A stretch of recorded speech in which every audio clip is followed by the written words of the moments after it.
আপনাকে অবশ্যই জানতে হবে যে ঈশ্বর আমাদের যে মহান বিস্ময়কর জিনিসগুলো দান করেন তার একটি মহত্তর উদ্দেশ্য রয়েছে। এমন এক উদ্দেশ্য যা সেই মুহূর্তে তাদের দেওয়া সাহায্যের ঊর্ধ্বে। পক্ষাঘাতগ্রস্ত ব্যক্তির নিরাময়।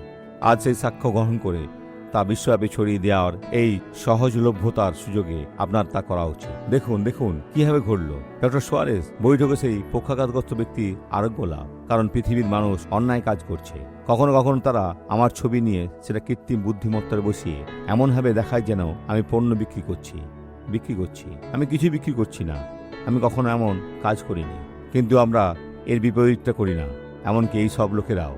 তা সত্যি, তাদের কাজ আরও সুন্দর, তাই না? তারা জীবন দেখায়।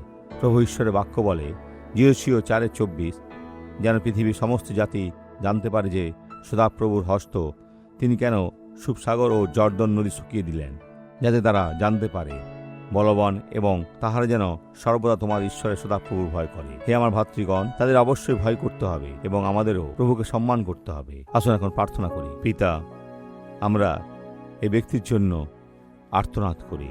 এই পবিত্র বাইবেল গ্রন্থে যা কিছু লেখা আছে তা সবই আমাদের। পিতা, আমরা তোমার সন্তান এবং আমরা সশরীরে ও ইলেকট্রনিক্স মাধ্যমে বহু মানুষের কাছে সুসমাচার প্রচার করার সুযোগ চাই। যিশুর নামে সবাইকে আশীর্বাদ করুন। আমেন।